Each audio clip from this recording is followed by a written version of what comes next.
Viewers কেমন আছেন সবাই? আশা করি ভালোই আছেন। তো আমার হাতে যে সার্কিটটা দেখতে পারতেছেন, তো এই সার্কিটটি দিয়ে আমি আজকে একটি টেবিল ফ্যানকে রেগুলেটিং করব, স্পিড কমাবো বাড়াবো।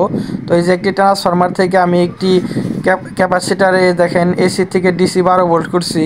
তো এই যে এখানে দুইটা কেবল আসছে, এই যে একটা প্লাস একটা মাইনাস। তো এখানে ডিসি 12 ভোল্ট আছে। তো এইখানে আমি কিভাবে সংযোগগুলো সার্কিটের সাথে করি সেটি আজকের ভিডিওতে আপনাদের দেখাবো। আর এই যে এই দুইটা হচ্ছে আমাদের মোটর থেকে যে দুইটা কেবল আসছে সেই কেবলটা, আর এই সার্কিটের মধ্যে আমি দুইটা কেবল সংযোগ করছি দেখেন। এই যে এখানে ক্যামেরায় ভালো বোঝা যায় কি না, এই যে এম মাইনাস এম প্লাস এই দুইটাতে দুইটা কেবল সংযোগ করে নিছি আমি। তো আর বাদ বাকি সংযোগগুলো কীভাবে করি দেখেন, এই যে এখানে ভি প্লাস ভি মাইনাস লেখা আছে।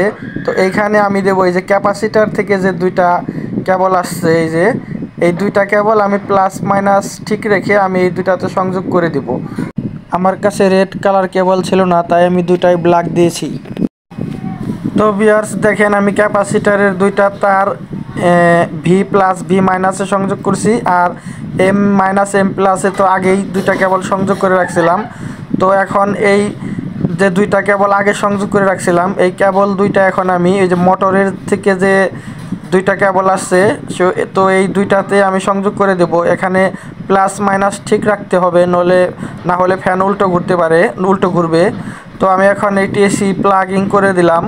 করে দেওয়ার পরে এখন আমি এই দুইটা কেবল আমি ফ্যানের ওই দুইটা কেবলের মধ্যে ধরে দেখব যে আমার মোটর কি ঠিক দিকে ঘুরতেছে না উল্টা দিকে ঘুরতেছে। তো যদি উল্টা ঘুরে তাহলে এটা ঘুরিয়ে দিলেই হবে। তো আমার সার্কিটে পাওয়ার চলে আসছে, এখানে রেড লাইট জ্বলতেছে, ক্যামেরায় বোঝা যাইতেছে না।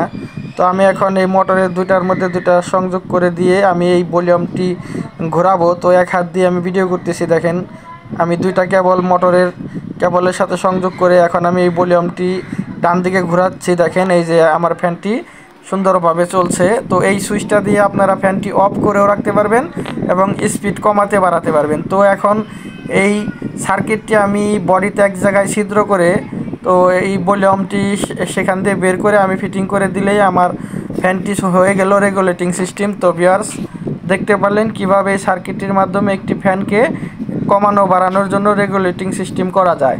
তো ভিউয়ার্স আশা করি ভিডিওটি আপনারা দেখে উপকৃত হয়েছেন। সবাইকে ধন্যবাদ।